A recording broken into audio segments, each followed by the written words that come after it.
Selamat datang Ustadz Anam.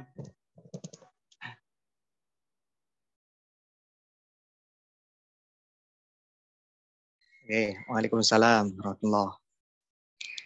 Bisa didengar ya? Oke Ustadz, ini untuk acara menunggu peserta masuk terlebih dahulu Ustadz. Oke, ya, monggo derakan.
Untuk seminar, apakah sudah bisa dimulai, Ustaz?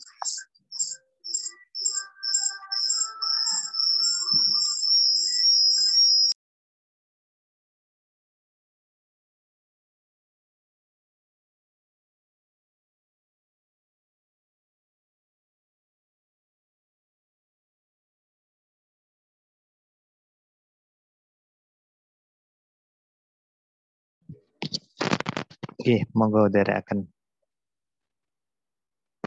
Silakan. Bismillahirrahmanirrahim. Assalamualaikum warahmatullahi wabarakatuh.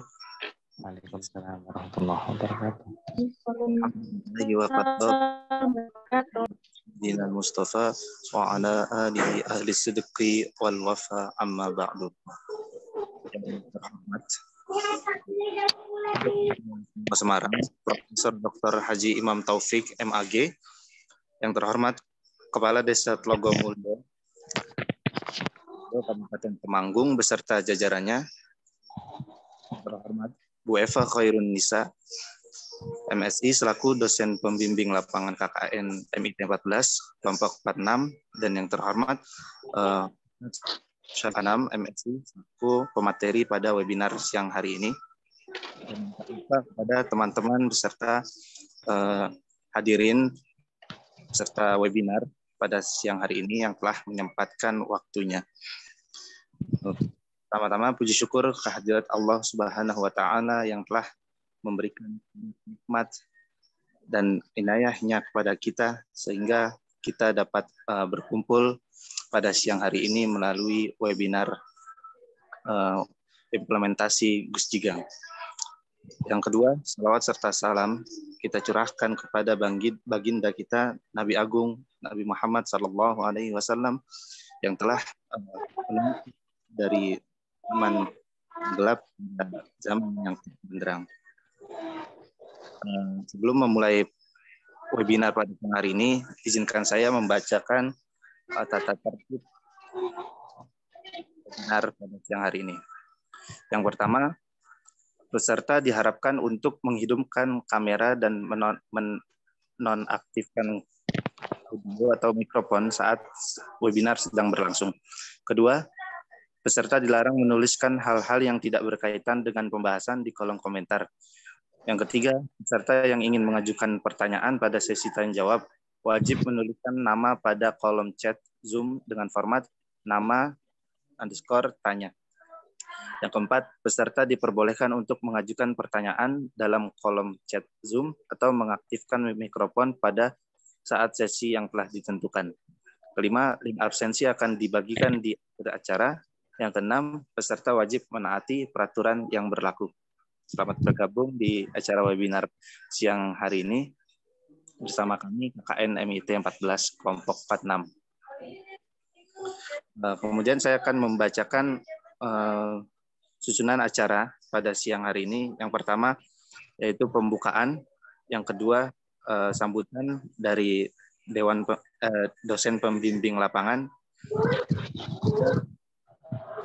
materi, untuk doa.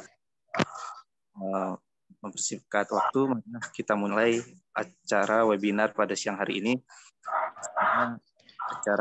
Acara kita berjalan dengan lancar, gangguan yang akan disampaikan. Al-Hadiniyah wa likulli niyatin shalihah. Al-Fatihah.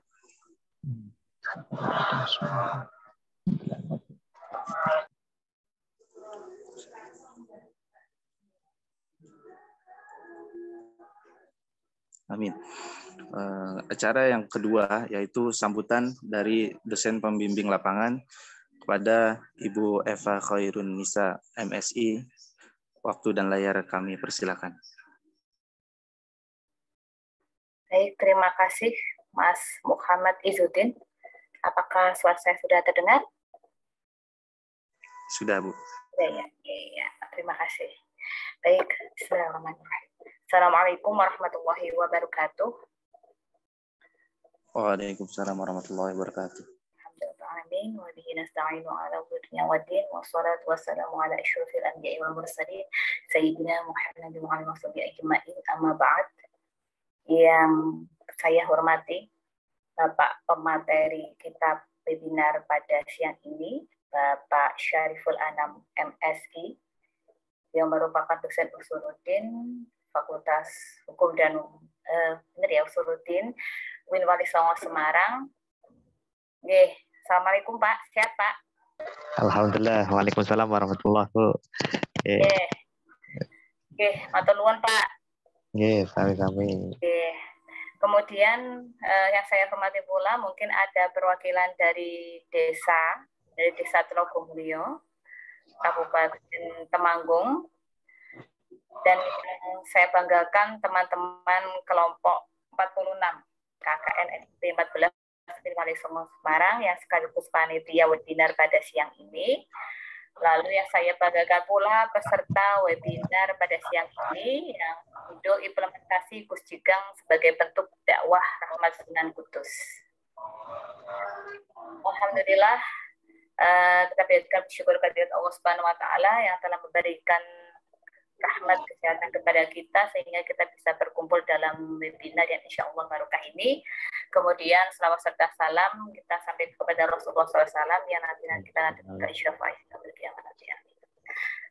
Baik, saya selaku dosen pembimbing lapangan kelompok 46 KKN MIP 14 Wali Songo Semarang, pertama mengucapkan banyak terima kasih kepada pemateri kita, Bapak Syariful Anam, kemudian kepada pejabat atau perwakilan dari Desa Telogomulyo, Kecamatan Telogomulyo, Kabupaten Temanggung, lalu kepada kelompok 46 yang sudah dengan semangatnya menyelenggarakan webinar ini.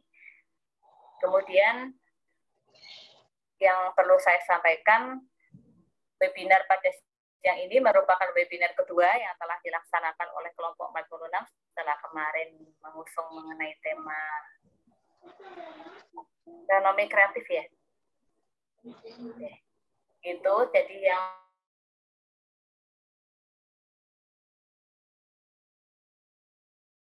hanya begitu. Saya rasa tema ini sangat bagus ya, penting untuk kita pelajari, terutama untuk kita yang sebagai generasi muda begitu ya. Mungkin saya juga masih merasa muda gitu, meskipun sudah jadi orang tua. Yang mana kalau yang saya baca, tentu saja ya kan background-nya bukan ilmu agama begitu ya. Saya dari saintek begitu, saya dari matematika, dari statistika khususnya, jadi saya tidak begitu paham mengenai ada beberapa mungkin filosofi hidup seperti salah satunya Gus Jigang. Tapi yang saya baca sekilas itu Gus Jigang itu merupakan filosofi hidup gitu ya, filosofi hidup warisan Sunan Kudus, yang mana beliau dalam berdakwah begitu ya menggunakan Gus Jigang ini merupakan singkatan begitu ya, bagus akhlaknya, pandai mengaji, pintar berdagang, mungkin begitu ya Pak. Ngapunten kalau misalkan yang saya sampaikan salah, jadi saya cuma membaca aja dari beberapa jadi saya rasa sangat pas ya kita kita selenggarakan webinar dengan tema ini, di mana kita saat ini berada di zaman yang katanya itu zaman era Society 5.0 gitu ya, 5.0 gitu ya, Society 5.0, di mana di zaman ini katanya di zaman 5.0 itu manusia dan teknologi itu hidup berdampingan begitu ya, dalam rangka menaikkan taraf kualitas hidup kita begitu ya. Nah, jadi sangat pas ketika kita harus mungkin misalnya meningkatkan kualitas hidup kita dengan menggunakan berbagai teknologi begitu ya, dengan persaingan yang ketat mungkin kalau orang berdagang begitu ya.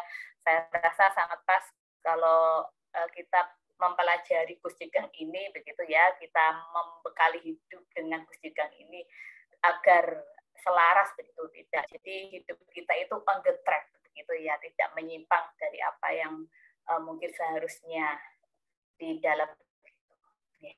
Mungkin itu saja dari saya sebagai pembuka webinar ini.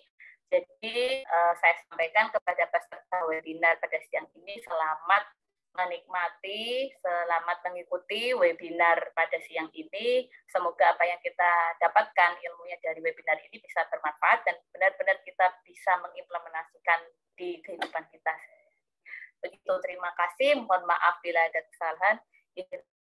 Assalamualaikum warahmatullahi wabarakatuh. Waalaikumsalam warahmatullahi wabarakatuh. Masih kami ucapkan kepada kemudian kiasa kami menyampaikan materi webinar dan Gus Jigang sebagai Ahmad Sunan Kudus. Saya CV dari moderator merupakan perguruan Islam Matoliul Falah Kajen, Madrasah Aliyah Taswiqut Tullab Salafiyah Kudus, kemudian pendidikan non formal TPQ Al Husna Loram Kulon Kudus, Madrasah Diniyah Awaliyah Miftahul Ulum Loram Kulon Kudus, Pondok Pesantren Ihya Usunnah Asaniyah Loram Kulon Kudus, Pondok Pesantren Mansajul Ulumil Musla Pati, Pondok Pesantren Kaumaniyah Bareng Jekulo Kudus, Pondok Pesantren Al Falah bisa riwayat organisasi Ibnu Ranting Loram Kulon Kudus, Ibnu PAC Jati, Himpunan Siswa Matoliul Falah, Ismun Nasyad Lada At-Tulab, Pondok Pesantren Ihya Usunnah Saniyah Loram Kulon Kudus, kemudian pengurus Pondok Pesantren Darul Falah di Songo Semarang, dan lain-lain. Untuk penyampaian materi akan dipandu oleh Mas Moderator. Waktu dan layar kami persilakan. Oke, terima kasih untuk pembawa acara. Bismillah, alhamdulillah, innal hamdalillah nasta'inu wa nastaghfiruh wa na'udzubillah wassalatu wassalamu ala Rasulillah Muhammad ibn Abdullah la haula wala quwwata illa billah. Amma ba'du. Yang saya muliakan pemateri Ustadz Syariful Anam MSI, dosen pembimbing lapangan kelompok 46 KKN MIT 14 Win Wali Songo, Ibu Eva Khairunisa MSI, dan Kepala Desa Logo Mulyo beserta seluruh perangkatnya, serta yang saya hormati Mas Muhammad Izzuddin sebagai pembawa acara, serta para hadirin atau peserta yang mengikuti webinar Gus Jigang pada siang hari ini.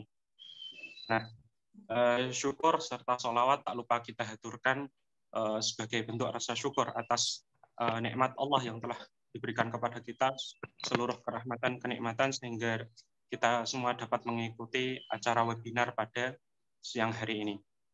Nah, untuk webinar pada siang hari ini, kita semua akan membicarakan mengenai Gus Jigang sebagai bentuk dakwah rahmat yang telah diturunkan atau diajarkan oleh Sunan Kudus. Penyebaran Islam di Indonesia itu tentunya tidak terlepas dari ajaran Wali Songo. Nah, salah satu dari anggota Wali Songo sendiri ini ada yang namanya Sunan Kudus, atau yang bernama asli Ja'far Shadiq. Nah, di Kudus sendiri, saya Ja'far Shadiq ini memiliki sebuah filosofi ajaran yang kemudian dikampanyekan sebagai Gus Jigang. Gus Jigang ini seringkali dikampanyekan pada acara-acara tertentu atau event-event tertentu pada hari jadi Kota Kudus misal, atau pada Haul Sunan Kudus di 10 Muharram yang akan datang. Nah, Gus Jigang ini sendiri memiliki kepanjangan Bagus, Ngaji, lan Dagang. Bagus ini memiliki maksud singkat, yakni bagus rupa, yakni penampilan, kemudian bagus akhlaknya, dan pintar mengaji sekaligus berdagang. Nah, mengenai apa saja yang terkandung dalam Gus Jigang, kemudian siapa Sunan Kudus, dan selanjutnya bentuk dakwah yang diajarkan oleh Sunan Kudus ini akan kita peroleh dari pemateri, yakni Ustadz Syariful Anam. Ustadz Anam, sehat ya? Alhamdulillah. Nggih. Nah, untuk selanjutnya mungkin materi-materi yang lebih luas akan dipaparkan oleh beliau. Waktu dan tempat saya persilahkan, monggo Ustadz Anam. Assalamualaikum warahmatullahi wabarakatuh. Bismillah, alhamdulillah, wassalatu wassalamu ala rasulillah wa ala alihi wa mawalah, amma ba'd. Idil fatah hasbak tikotihi ruhi wa kullu man lam yakit lam yantafi, amma ba'd. Jusail kiram wal afadil, yang saya hormati Ibu Eva Khairunisa, MSI, selaku dosen pembimbing lapangan. Sugeng siang Ibu, dan jajaran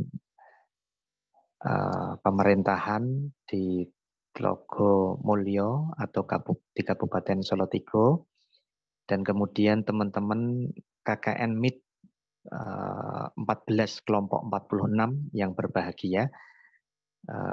Tidak ketinggalan pula seluruh anggota webinar dan moderator.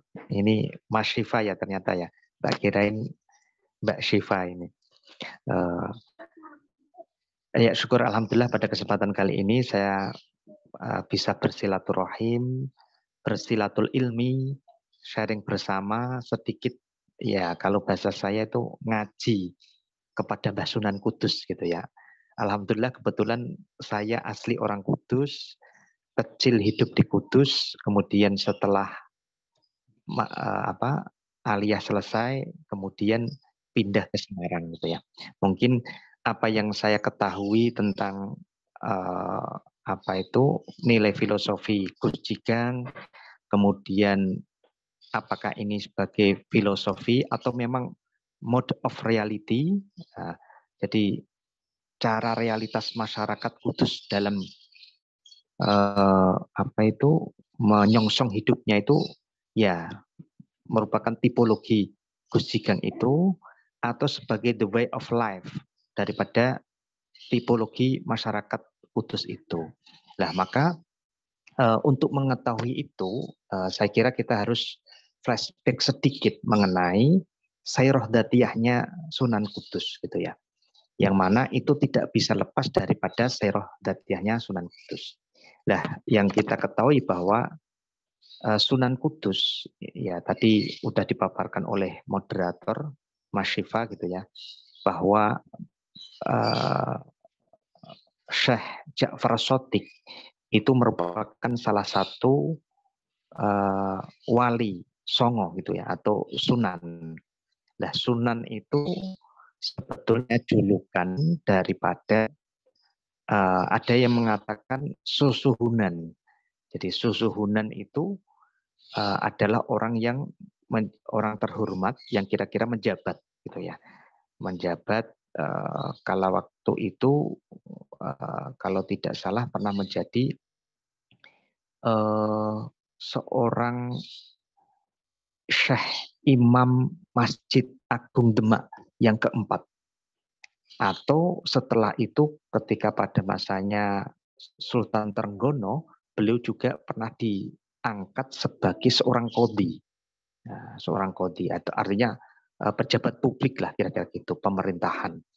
Nah, kemudian versi pertama itu, ada yang mengatakan versi yang kedua bahwa sunan atau suhunan itu adalah representasi daripada seorang guru spiritual atau orang yang suci, orang yang memiliki kira-kira kedalaman spiritual, ketajaman intelektual, nah seperti itu. Maka disebutlah sunan. Nah, kalau kita ya mudahnya ya wali gitu. Lah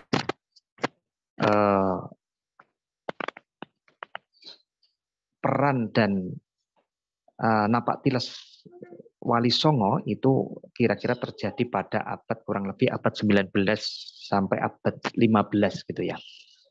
Menurut teori fase Islamisasi di Indonesia Latifatul Khulub itu mengatakan Wali Songo itu pada periode Sufi pertama gitu ya, yang dikenal dengan istilah Wali Songo. Nah kemudian saya sedikit menginjak langsung pada nasab dan biografi Sunan Kudus, karena mau tidak mau ketika kita berbicara masalah Mbah Sunan Kudus itu ya kita akan berbicara masalah personifikasi beliau gitu ya, personal beliau gitu ya.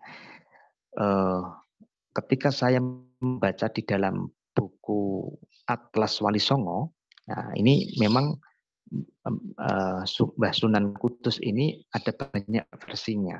Di antaranya adalah versi Cirebon, Babat Cirebon itu mengatakan Mbah Sunan Kudus itu sebetulnya putra dari Sunan Undung gitu ya.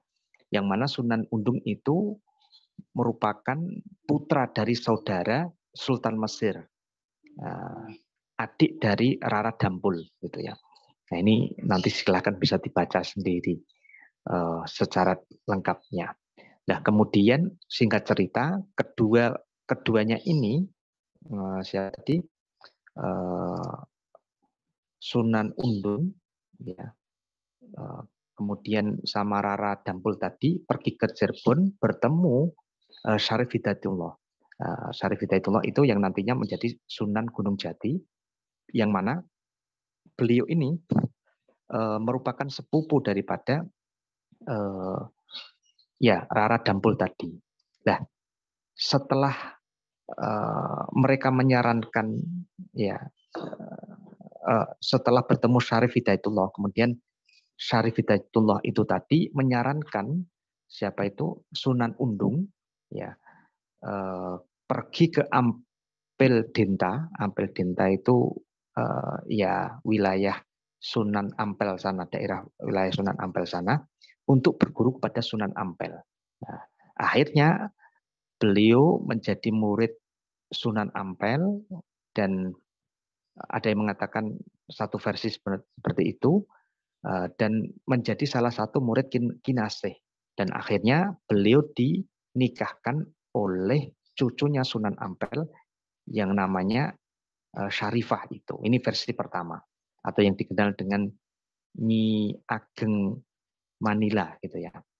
Dan dalam pernikahan itu lahirlah dua putra yang namanya Raden Fatihah sama Ja'far Shadiq. Nah, ini versi Cirebon gitu ya. Kemudian versi yang lain, nah, jadi Sunan Kudus ini ya kalau versi Babat Tanah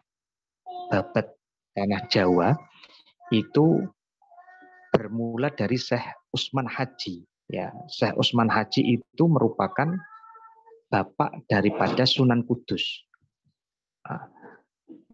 Yang mana Usman Haji ini adalah putra daripada Raja Padita ya, atau Ali Murtado, kakak daripada Sunan Ampel itu. Nah, Usman Haji ini kemudian dia ditempatkan di Jipang Panolan Dusun Ngudung sebagai imam gitu ya. Kemudian Sunan atau Usman Haji ini menikah dengan apa itu Dewi Sri, memiliki anak Dewi Sujiah atau Amir Haji, kemudian nikah yang kedua Siti Syariah dengan cucunya Sunan Ampel. Nah, tetapi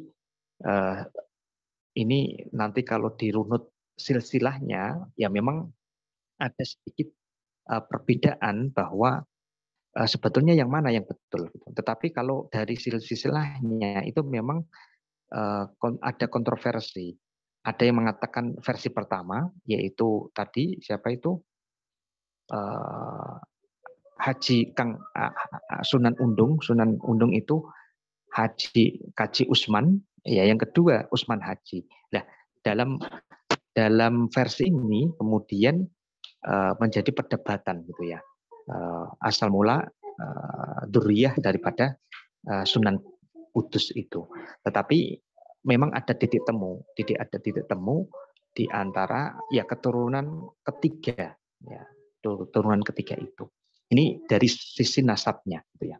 Nah, maka kemudian dari sini tampaknya kalau Sunan atau Wali Songo itu berarti bukan kemudian satu masa, tetapi ada periodisasi antara wali satu dengan wali yang lainnya, gitu ya. Jadi tidak kemudian dalam satu masa itu ada wali 9, tetapi ada jeda waktu. Maka kemudian antara wali satu wali yang dikumpulkan menjadi wali 9 itu. Ini sekilas tentang nasab dan biografi beliau. Nah, sedangkan yang keduanya, neologi keilmuan Sunan Kudus, sejauh yang literasi saya baca bahwa beliau Sunan Kudus ini memang sosok yang tolibul ilmi atau seorang tolib, orang yang mencari ilmu, berguru kepada orang tuanya. Yang pertama itu, yang kedua. Kemudian yang kedua, beliau juga berguru kepada Kiai Telingsing. Nah, Kiai Telingsing itu ya salah satu pada waktu itu seorang orang Muslim dari Cina yang ya cukup terhormat lah, karena Kiai Telingsing ini tampaknya sosok ya bisa jadi orang yang memberi inspiring terhadap Sunan Kudus, gitu ya. Yang mana wadifahnya adalah berdakwah, pertukangan dan seni mengukir, gitu ya. Nah, kemudian Mbah Sunan Kudus, singkat cerita, ini sosok yang suka mencari ilmu, gitu ya. Bahkan tidak hanya di Nusantara saja, tetapi berbagai negeri beliau lampaui, bahkan sampai di wilayah Hindustan hingga sampai di Makkah. Ya, mungkin pada waktu itu sekalian melakukan ibadah haji, gitu ya. Maka dari sini ini lifestyle-nya, artinya kehidupan Mbah Sunan Kudus itu bisa tipe bahwa memang beliau tipe orang yang ya ainama kana yatlubul ilma, gitu. Atau bahasanya tadi dari aspek ngajinya itu sangat tinggi, etos ngajinya sangat tinggi. Kemudian daya intelektualitasnya juga tinggi, gitu ya. Maka kemudian bahkan diceritakan di antara kealimannya beliau juga diangkat tadi yang di awal sebagai imam masjid Agung Demak yang keempat, gitu ya. Setelah itu kemudian diangkat sebagai qadhi. Qadhi itu kalau sekarang itu ya kira-kira apa itu? Mahkamah Agung ya, Mahkamah Agung apa itu? Ya qadhinya lah, orang yang memberi putusan persoalan hukum, gitu ya. Nah itu.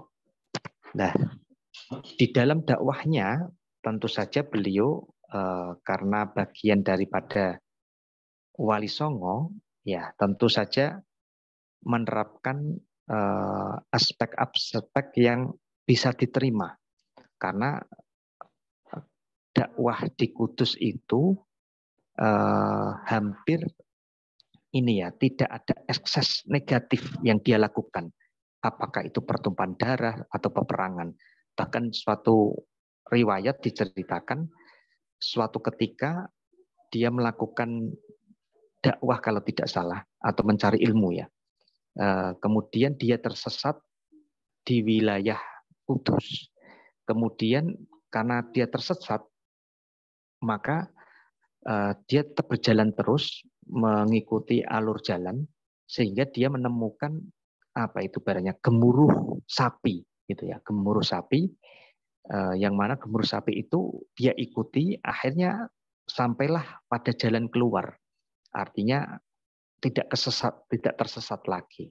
Maka kemudian setelah itu beliau berwasiat kalau bisa ya orang Muslim itu tidak memotong hayawan sapi, gitu ya, tidak memotong hayawan sapi, bahkan ada yang mengatakan ya menyembelih ya. Kalau makan mungkin pada waktu itu bisa jadi, tetapi kalau secara real sekarang yang berjalan di Kudus itu ya tidak memotong hayawan sapi ketika di waktu kurban atau di waktu ini ya, di waktu ada acara dan sebagainya.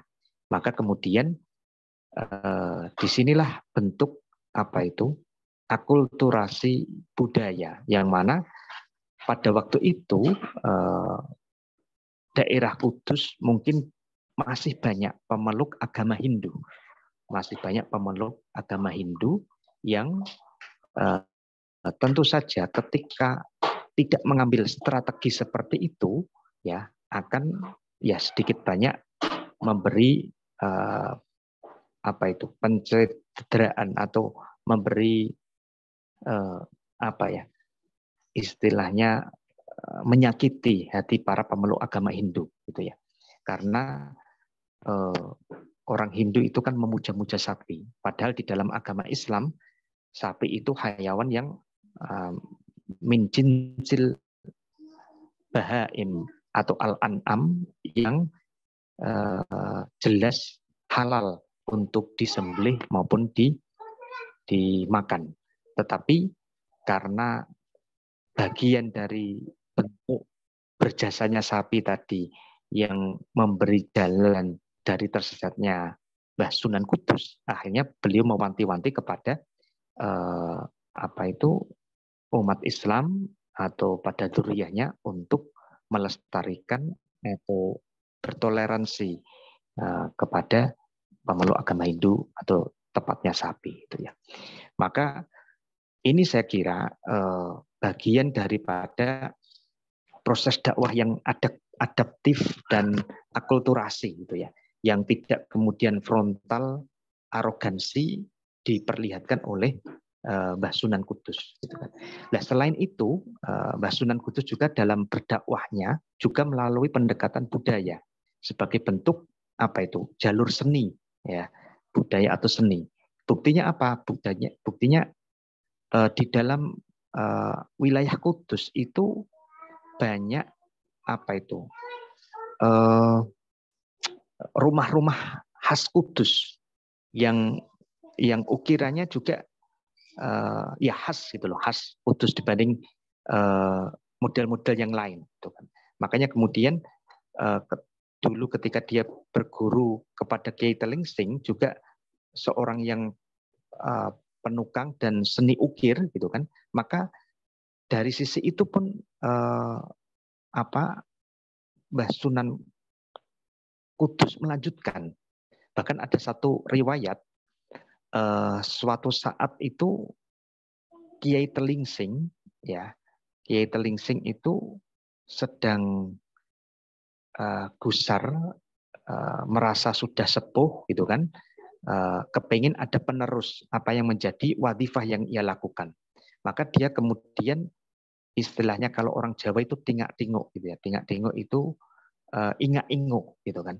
Maka kemudian dia tidak melihat seseorang pada suatu ketika mak penduduk Mbah Sunan Ja'far Shadiq atau Mbah Sunan Kudus itu muncul gitu kan. Muncul akhirnya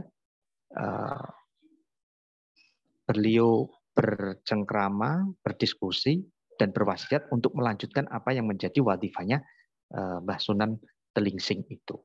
Nah, akhirnya karena tingak-tinguk itu atau ngongak-nganguk gitu kan, maka akhirnya menjadi desa Nganguk Wali. Ada istilah yang Nganguk Wali itu gitu ya. Nah, dari sini tampaknya Mbah Sunan Kudus juga melanjutkan apa yang transformasi keilmuan yang telah diterimanya dari seorang guru, menerapkan teknologi yang bersifat terapan. Ya tadi, tepat guna itu tadi, seperti seni ukir, alat-alat pertukangan, gitu kan, seperti keris, pusaka, kerajinan, emas, pandai besi, dan lain sebagainya. Maka kemudian nanti teman-teman mahasiswa kalau berkunjung di Kudus mungkin bisa mensurvei apa itu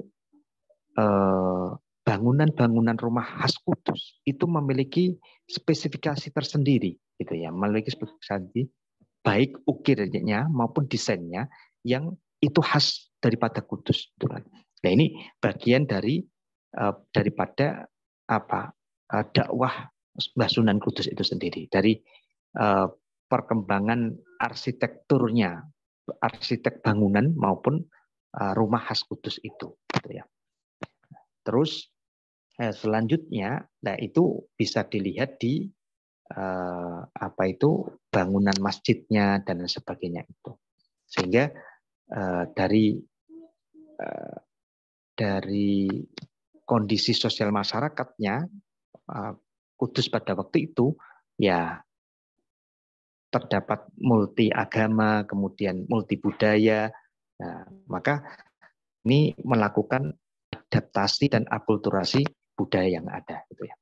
Terus kemudian menginjak pada konsep Gus Jigang. Jadi kalau hemat saya Gus Jigang itu memang gini, ada yang mengatakan sebagai mode of reality, model realitas masyarakat Kudus, atau yang kedua model of life, the way of life-nya, gitu ya. Mengingat dari apa? Melihat dari kesejarahan daripada Sunan Kudus itu sendiri, atau warisan budaya yang ditinggalkan oleh Mbah Sunan Kudus daripada Sirah Datiahnya, gitu ya, dari sisi performanya, gitu ya. Maka kemudian istilah bagus itu representasi, tadi dikatakan ini ya, kalau bahasanya akhlak, atau dari representasi daripada spiritualitasnya. Maka kurang apanya Mbah Sunan Kudus kalau dilihat dari sisi spiritualitasnya. Maka kemudian dilihat dari performa di masyarakat, di pemerintahan atau kerajaan Demak pada waktu itu, Mbah Sunan Kudus ya dia seorang, kalau sekarang ya seorang kiai besar lah, karena menjadi imam masjid agung Demak itu kan bukan sembarang orang. Kemudian menjadi seorang qadhi, ini kan tentu saja memiliki representasi ketinggian spiritual, gitu ya. Selain ya ilmu tasawufnya atau ilmu kebatinannya juga tinggi. Bahkan di dalam cerita itu kan yang bisa menumpas ajaran-ajaran Kiai Pengging, kemudian ajaran-ajaran Syekh Siti Jenar itu kan Mbah Sunan Kudus itu sendiri, yang dianggap madorot, gitu ya, pada waktu itu, gitu ya, atau tasawuf falsafi yang dianggap madorot itu, gitu ya.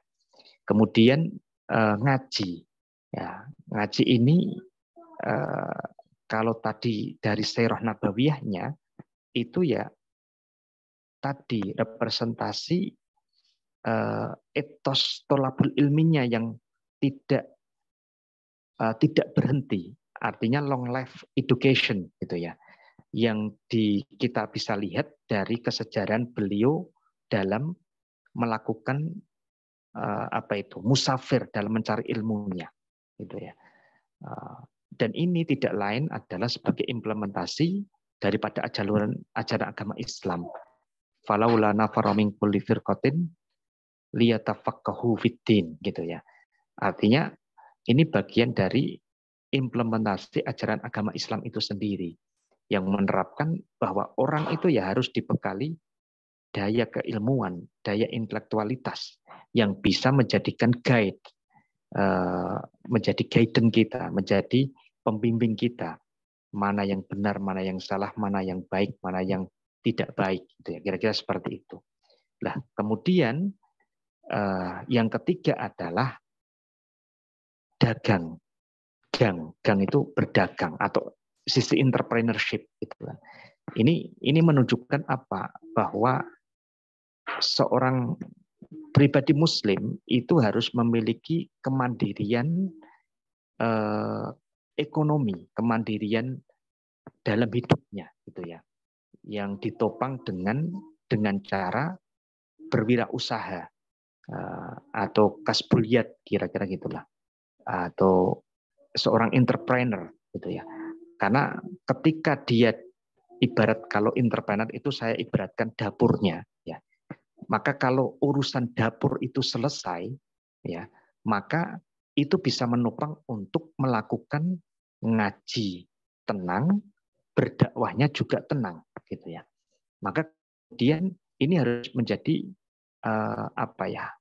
trigger dalam kehidupan seseorang. Maka ketika orang dikatakan bagus secara batiniahnya atau relasi dengan Tuhannya selesai, kemudian memiliki ilmu dan berdagang, saya kira ini sudah menjadi paket komplit kira-kira seperti itu, gitu ya. Nah, terus kemudian dan itu kemudian menjadi atau bahasa saya itu tagline, menjadi tagline yang selalu diuri-uri dalam event apapun. Kalau tadi di dalam haulnya Mbah Sunan Kudus, kemudian di dalam menyelamatkan kota Kudus gitu kan. Karena apa? Karena ini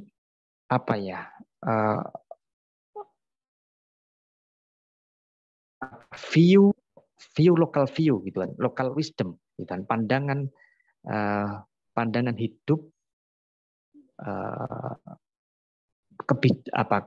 local wisdom itu, yang mana ini dari kesejarahan dari personal Mbah Sunan Kudus kemudian dapat dilestarikan hingga sampai sekarang. Dan ketika saya melihat data statistik kehidupan di masyarakat Kudus itu ya memang realitasnya seperti itu.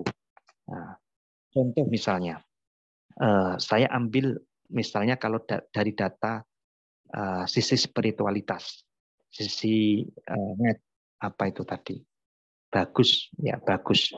Artinya bagaimana orang itu berusaha menjadi bagus. Kalau saya melihat misalnya data pondok pesantren di Kudus sendiri, itu berdasarkan pangkalan data pondok pesantren di Kabupaten Kudus, itu hampir 101, ada yang mengatakan 111, mungkin bisa lebih gitu ya. Kalau ada yang belum tercatat di emis pondok pesantren gitu ya. Ini kan menunjukkan apa? Bahwa perhatian terhadap kegiatan bagus secara batiniah maupun secara lahiriah yang digulawentah di dalam pendidikan agama ini cukup masif gitu di Kabupaten Kudus gitu ya. Itu pertama. Kemudian yang kedua dari aspek ngaji itu kan representasi intelektualitas atau tolabul ilmi gitu ya. Bahkan di Kudus itu ditemukan kurang lebih 785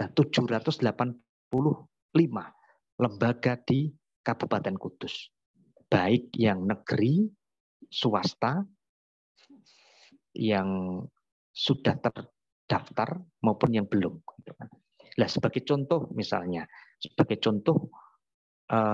satuan pendidikan NPSN atau nomor pokok satuan nasional tingkat dasar dan menengah itu sudah terdapat 110 lembaga pendidikan, ya, baik yang negeri maupun swasta.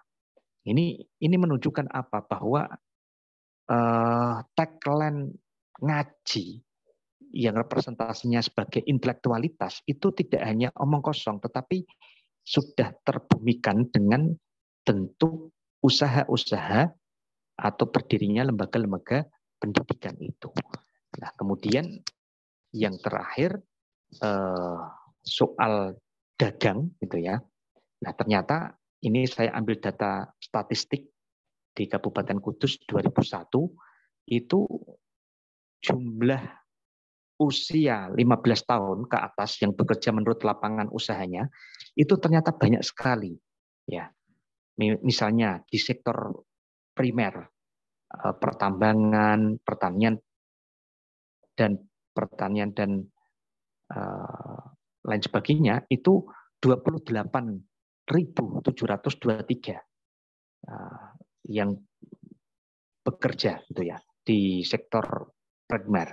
Kemudian sektor sekunder atau manufaktur itu kurang lebih 251.859.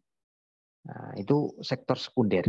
Kemudian di sektor tersier atau jasa dan industri jasa itu 220.861, sehingga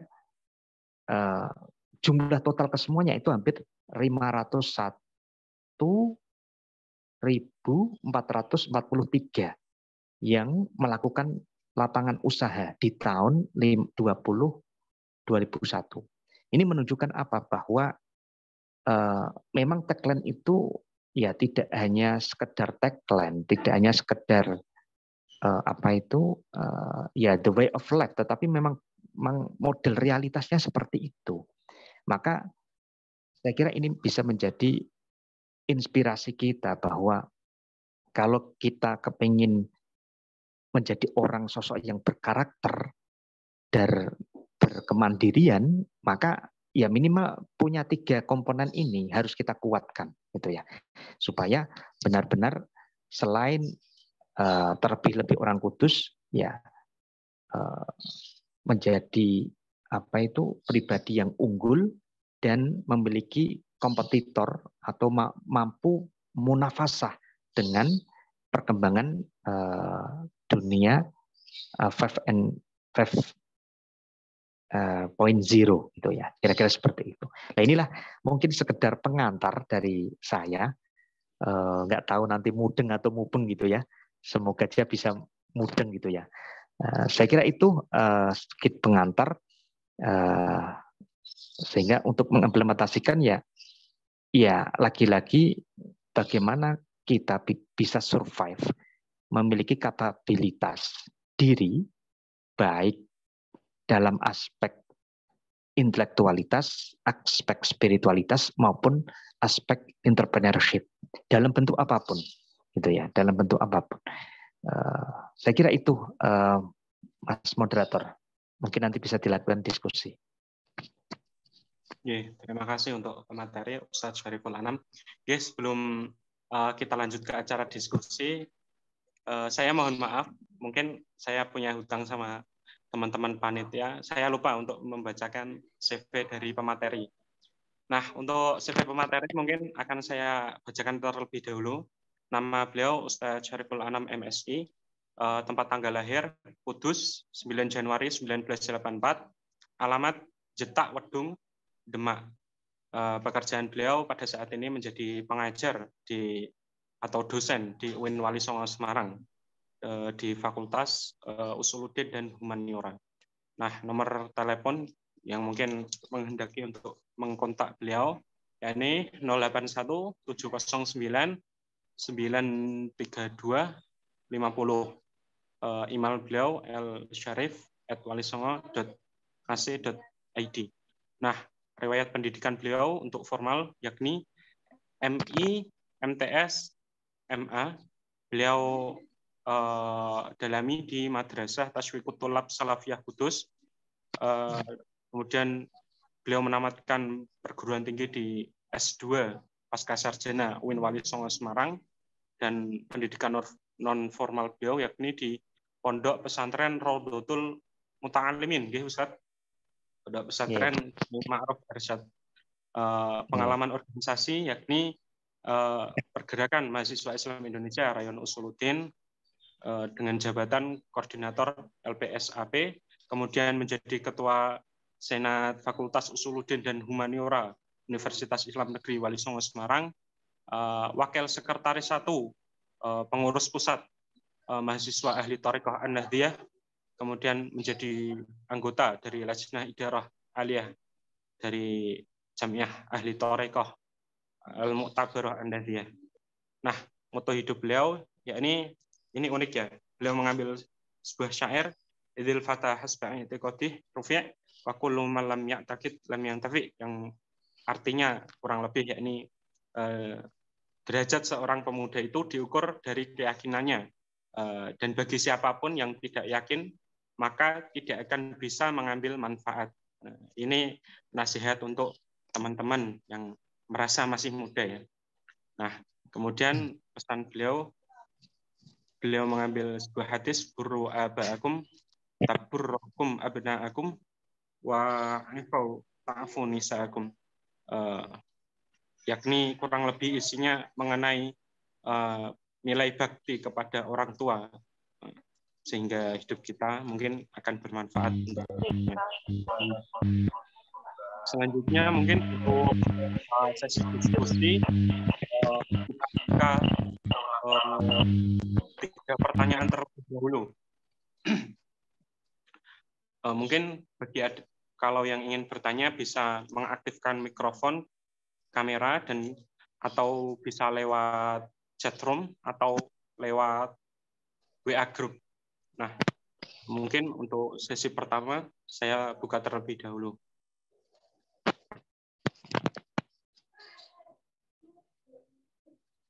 Ini ada pertanyaan mau langsung dijawab, nopo dikumpulkan terlebih dahulu, Ustadz? Langsung dijawab mawon. Nggih, monggo. Nawari tadi tak jawab. Oke, untuk pertanyaan pertama ini dari Mbak Ade Afrilda. Nah, Bapak Anam ingin bertanya, nilai dari bagus itu sebenarnya apa? Karena biasanya itu para mubalek, penceramah atau dai itu biasanya mengatakan bahwa yang diperbaiki itu hati.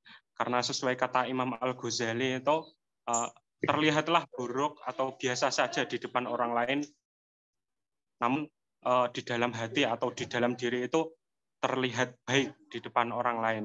Seperti itu. Iya.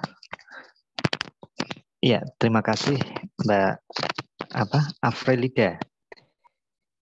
Ya, Ustaz. Iya. Gini, kalau hemat pemahaman saya, baik itu bagus. Bagus itu kan representasi daripada bagus perilakunya, bagus tutur katanya, bagus perangainya, gitu kan. Kalau mudahnya kalau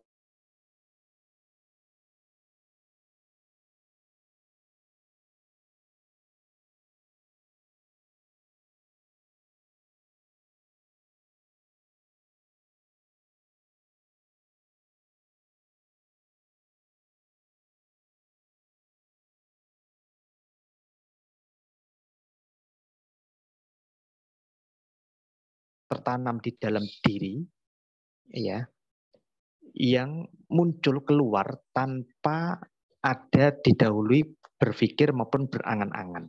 Jadi reflektif gitu ya. Nah, tentu saja karena amal jawarih itu anggota badan itu adalah merupakan junudul qalbi,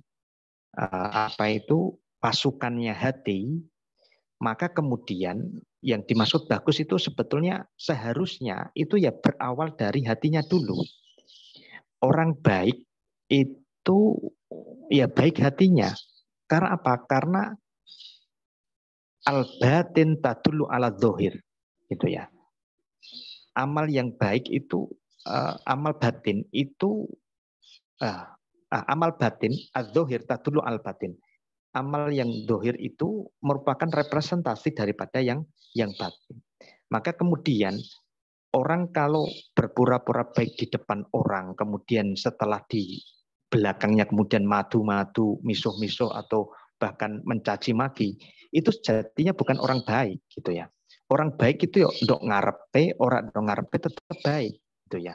Karena representasi baik tadi, perangai orang baik itu ya tadi hatinya baik gitu ya. Maka kemudian ketika ada orang kok nyun sewu, kita sendiri ya mungkin kita semua, kalau di depannya kita kelihatan manis, bermuka manis, kemudian bareng wonge lungo, wah dintai dengan dicaci maki atau dirasani rono rene gitu kan. Itu sejatinya kita belum baik karena di dalam hati kita masih ada rasa dengki, hasut dan seterusnya. Nah, maka kemudian hemat saya bagus ini ya tadi representasi daripada hati yang baik kemudian terartikulasikan dalam perbuatan yang baik.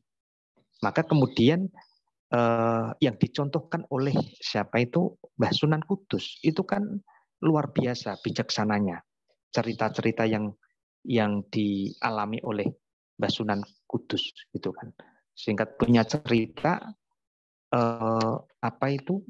nanti kalau teman-teman membaca di Atlas Wali Songonya almarhum almarhumillah Agus Sunyotno, itu kan dulu Mbah Sunan Kudus juga karena sebagai orang kodi ya, orang kodi itu kan kira-kira orang public figure gitu ya, yang kemudian ketika Sultan Trenggono itu sudah meninggal, kemudian mungkin popularitasnya sudah mulai meredup gitu kan, dan akhirnya ya banyak orang yang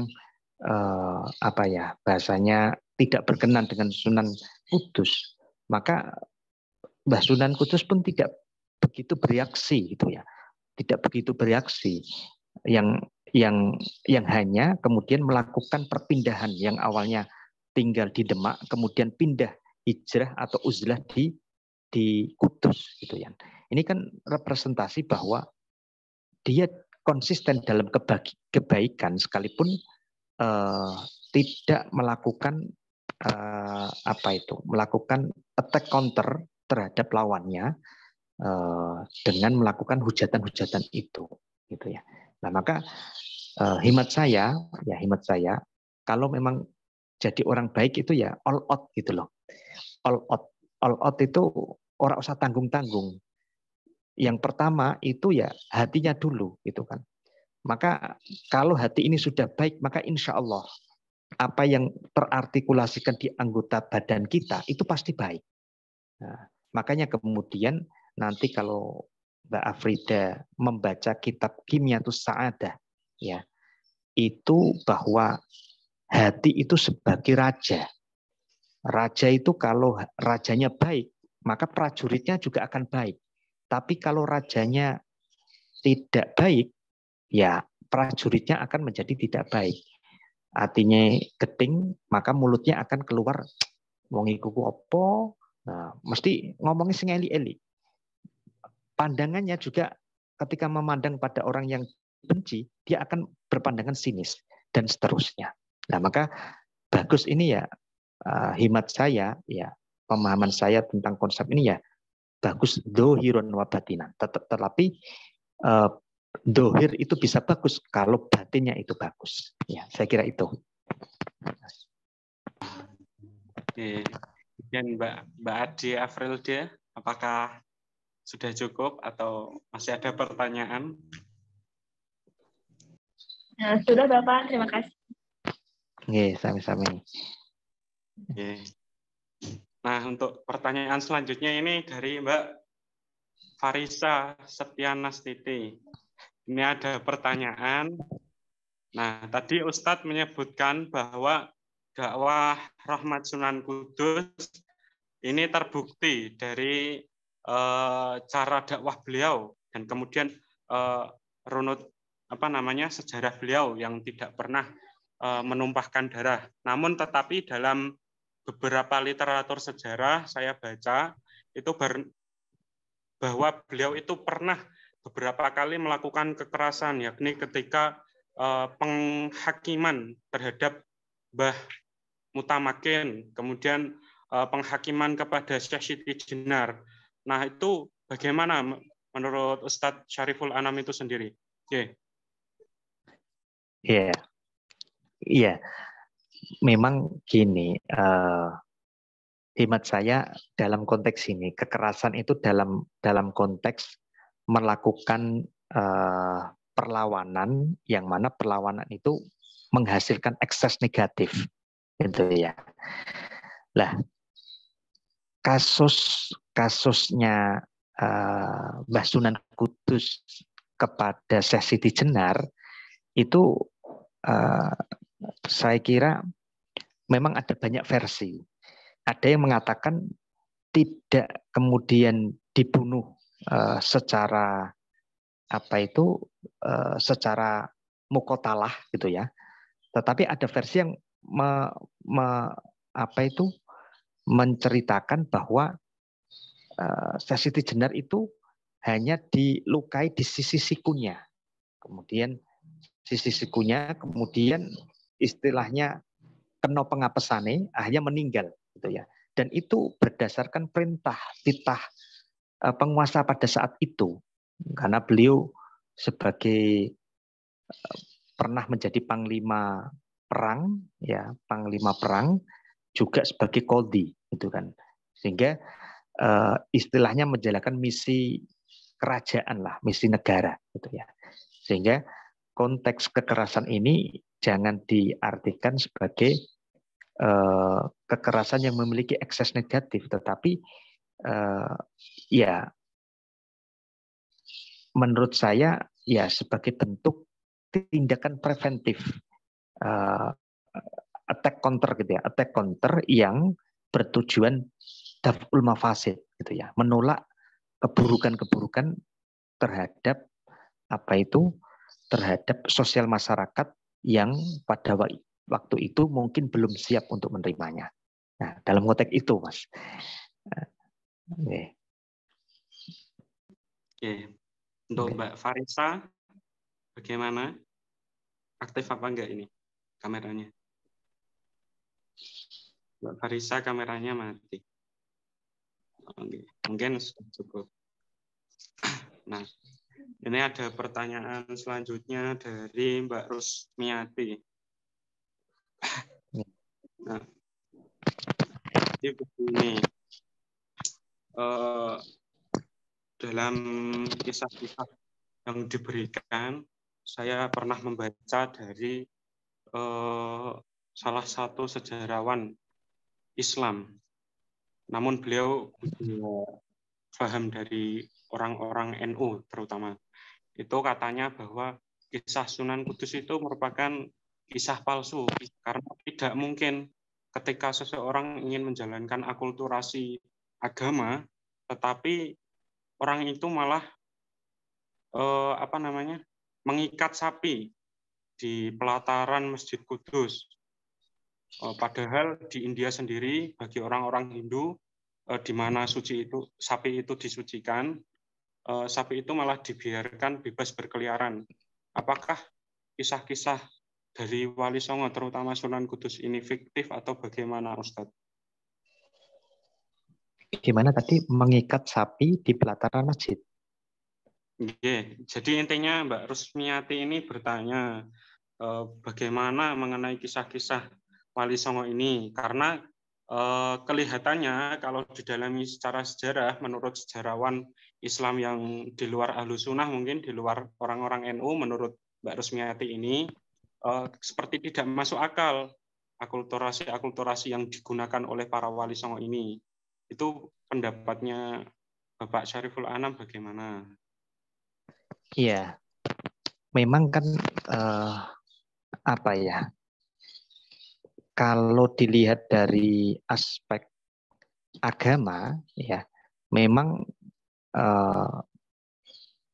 orang melakukan pemotongan hayawan sapi itu kan bukan sesuatu yang diharamkan, gitu ya, bukan sesuatu yang tidak boleh, tetapi boleh. Bahkan justru kalau berkorban ku malah disunahke sapi, kerbau dan seterusnya bagian itu, gitu ya. Tetapi dalam konteks orang berdakwah itu kan ada istilahnya kalau dalam bahasa balaghahnya itu muqtadul hal. Harus disesuaikan situasi dan kondisi. Artinya apa? Supaya dakwahnya itu bisa diterima, maka kita harus menemukan strategi yang kira-kira itu bisa diterima, gitu kan? Bisa diterima dari orang yang akan didakwahi. Nah, maka ketika pada waktu Sunan Kudus di Kudus itu masih ada banyak pengikut orang Hindu, maka ya wajar ketika orang Hindu itu kemudian memuja-muja sapi, gitu kan? Kemudian kita tidak mengaru-aru itu apa? Mengerecoki atau tidak menyakiti apa yang menjadi pemujaan mereka, ini kan justru malah akan mengambil simpati. Misalnya orang Islam itu ya boleh saja, tetapi janganlah kita menghormati ya penganut agama lain itu kan. Ini kan akan justru akan memberi simpati kepada orang yang akan didakwahi itu, gitu ya. Tetapi dalam konteks ini yang saya baca di literatur itu kasusnya tentang sapi itu ya tadi sebagai balas jasa Sunan Kudus ketika dia tersesat, kemudian ada gemuruh rombongan sapi itu yang seolah-olah memberi isyarat menunjukkan jalan keluar dari ketersesatan di jalan itu. Nah, maka kemudian sebagai balas budi katakanlah gitu, maka mewanti-wanti kepada saya tidak tahu itu duriyahnya atau kepada kaum muslimin untuk tidak memotong hayawan sapi itu, karena sebagai apa? Sebagai ya balas budinya telah mengentaskan dari ketersesatan di jalan itu, gitu ya. Nah, soal ini fiktif atau tidak, memang ada banyak versi, gitu ya. Memang ada banyak versi, tetapi ada banyak versi ini lantas kemudian bukan berarti meniadakan kesejaran asal usul kenapa orang Kudus dilarang untuk menyembelih sapi, gitu kan? Karena apa? Karena sampai sekarang pun kalau orang Kudus asli ya, orang Kudus asli itu tidak berani memotong hayawan sapi, gitu ya. Lah Pak, di Kudus sekarang juga banyak orang yang berkurban sapi Pak. Lah berkorban sapi itu memang kadang-kadang ada orang yang berkorban sapi, tapi sing nyembelih itu orang yang aslinya di luar orang Kudus asli. Nah, karena kalau di orang Kudus asli itu masih ada kekhawatiran dong kena kualat piye. Kalau bahasanya gitu, kualat. Kualat itu apa? Kualat itu yo mandoroti. Maksudnya gini, tidak mengindahkan sabdo tomone para sesepuh terdahulu. Nah, itu bisa mengkhawatirkan kualat. Ya mungkin karena kalau sekarang sudah era modern, era globalisasi yang tampaknya tidak mengakui keberadaan tersebut, ya monggo-monggo saja gitu kan. Tetapi kalau asli orang Kudus, saya kira masih ada rasa ya tadi. Takutnya itu bukan karena takut melarati itu, tetapi mengindahkan leluhur yang ada di Kudus itu, gitu. Kalau saya itu dalam konteksnya itu. Oke, terima kasih Ustaz. Nah ini ada pertanyaan lanjutan dari Mbak Rusmiati, ini lucu sekali Ustaz. Dalam Gus Jigang sebagai model reality of real life ini saya rasa apakah sekarang masih digunakan oleh masyarakat Kudus, Ustadz? Karena beberapa teman saya mungkin yang dari Kudus itu agak kurang ajar atau nakal-nakal gitu. Atau dalam bahasanya Mbak Rusmiati ini bajingan. Kemudian bagaimana menurut Ustadz ini mengenai stigma bahwa orang Kudus itu pelit-pelit. Itu bagaimana Ustadz? Ya. Ya memang lagi-lagi apa itu orang Kudus pun ketika tidak memahami konsep the way of life ini yang diusung oleh Sunan Kudus, ya bisa jadi ya tidak memahami itu atau tidak mengamalkan gitu kan. Yang bisa mengamalkan itu ya yang tahu dan yang paham sejarah nilai filosofis daripada Gus Jiggang itu. Karena di Kudus ya tidak semua kemudian orang menerapkan konsep Gus Jiggang ini gitu kan. Ya bisa jadi ada oknum-oknum, ada orang-orang yang ya mungkin apa itu tingkat pemahaman keagamaannya minim, kemudian apa itu ya tadi nilai keagamannya minim, kemudian jenjang pendidikannya kurang gitu kan. Ini kan juga bisa mendorong orang melakukan kesalahan atau keburukan, yang mana kesalahan keburukan ini bisa didasarkan atas ketidaktahuan itu, baik dari aspek peraturan agama atau aspek peraturan social agreement itu, gitu ya, seperti itu. Nah, terus yang kemudian yang kedua soal apa itu stereotip orang Kudus medit-medit itu ya. Ya saya tidak tahu akar sejarah orang Kudus medit-medit itu ya. Tapi mungkin gini,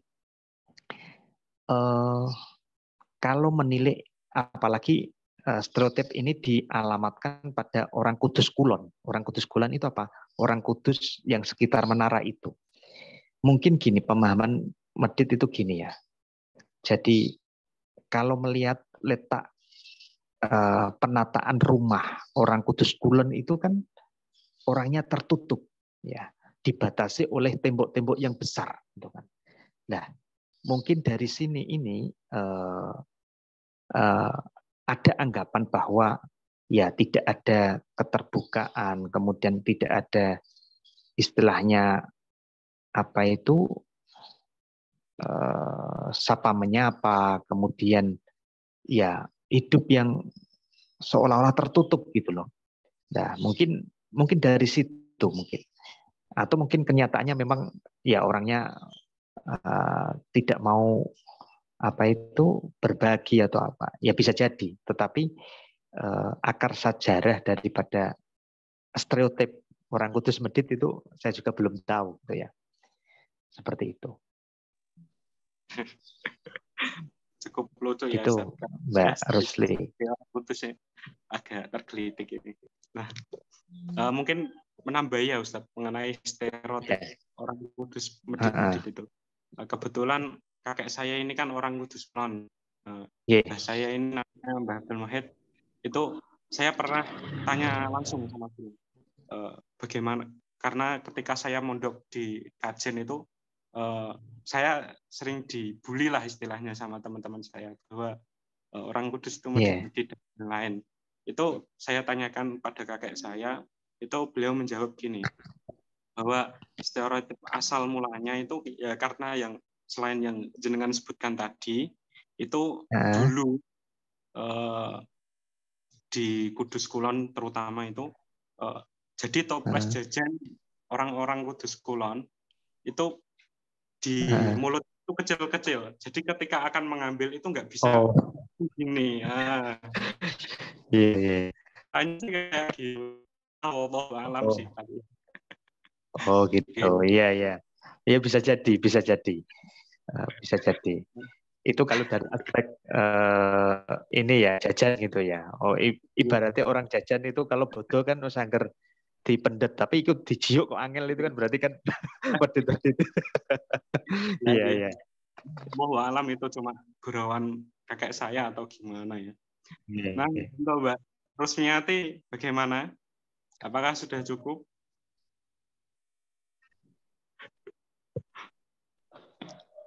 Sudah cukup.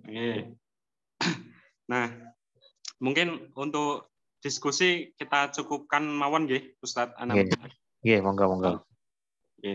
Karena waktu sudah hampir asar, hampir sore, dan mungkin masih banyak yang memiliki kegiatan seperti Ustadz Anam juga.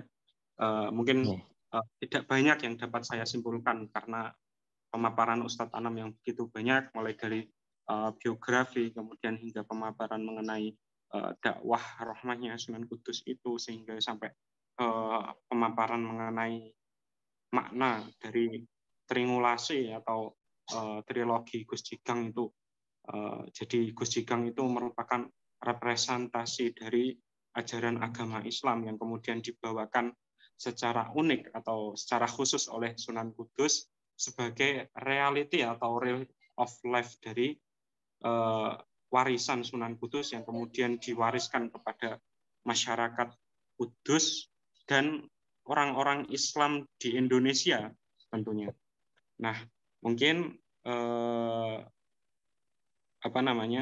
diskusi atau pemaparan atau materi dari acara hari ini saya cukupkan dari saya. Kemudian Wallahul muwaffiq ila aqwamit thoriq. Wassalamualaikum warahmatullahi wabarakatuh. Waktu dan tempat saya kembalikan ke pembawa acara. Ya, terima kasih, sangat luar biasa materi yang disampaikan oleh Ustadz Syariful Anam sekaligus moderator. Jadi kita siang hari ini belajar ajaran Sunan Kudus kepada orang Kudus langsung gitu ya. Ya, semoga apa yang kita pelajari menjadi berkah, menjadi manfaat dan manfaat bagi semuanya. Kemudian acara selanjutnya doa sekaligus penutup yang bisa dibacakan oleh Ustadz Syariful Anam. Pada beliau kami persilakan. Bismillahirrahmanirrahim. Liridho ilah wa syafatir Rasulullah Muhammadin sallallahu alaihi wasallam wa bi barakati Asy-Syaikh Ja'far As-Shadiq Sunan Kudus. Lahumul Fatihah. A'udzu billahi minasyaitonir rajim. Bismillahirrahmanirrahim. Alhamdulillahirabbil alamin.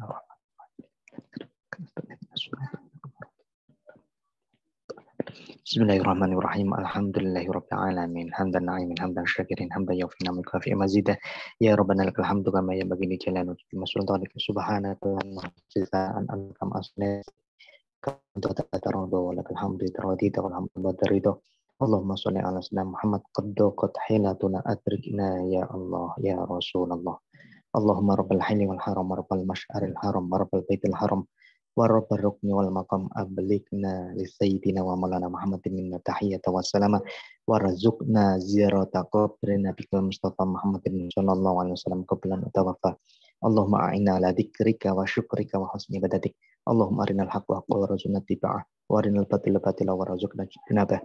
Rabbana dzalamna anfusana wa lam taghfir lana wa tarhamna lanakunanna minal khasirin. Allahumma anfa'na bima 'allamtana wa 'allimna ma yanfa'una wa zidna ilman nafi'ah. Allahumma aslih lana dinana allati wa ismatu amrina wa aslih lana dunyana allati fiha ma'ashuna wa aslih lana akhiratana allati ilayha mautuna. Allahumma ja'al hayata ziyadatan lana min kulli khair wa ja'al mautaratana min kulli syarr. Rabbana atina min ladunka rahmah wa hayyi lana min amrina rasyada. Rabbana atina fid dunya hasanah wa fil akhirati hasanah wa qina adzabannar. Jazakallahu anna sayyidina Muhammadin sallallahu alaihi wasallam. Alhamdulillahirabbil alamin.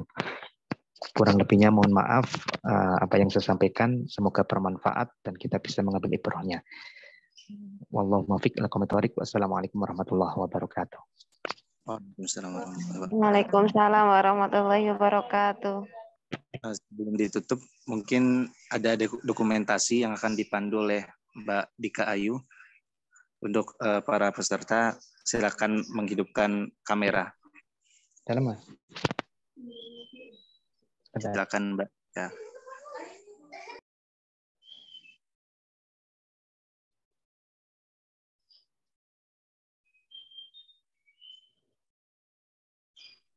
Satu, dua, tiga.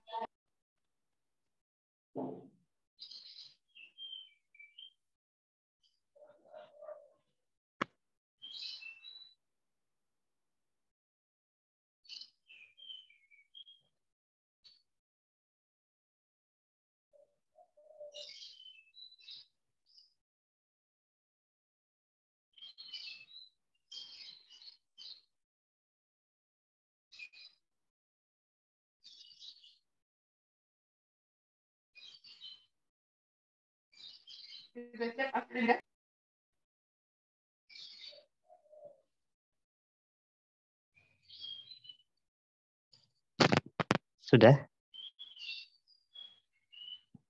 Sampun, Pak. Okay. Terima kasih, Pak. Oke, saya off dulu ya. Ya, assalamualaikum. Waalaikumsalam.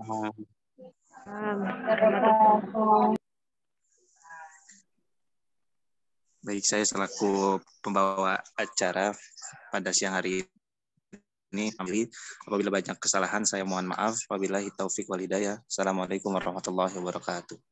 Waalaikumsalam.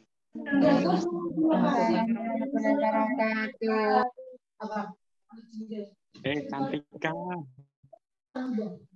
Cantika.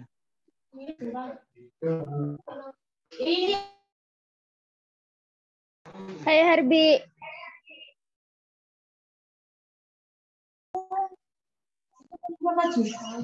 Sakit. Mbak Kaji lagi sakit. Nah terus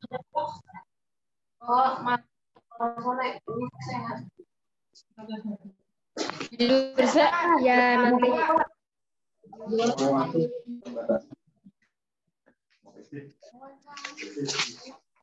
Hai Aziz. Hai Aziz. kok punyamu namanya Mustafa kan itu? Iya, adekku.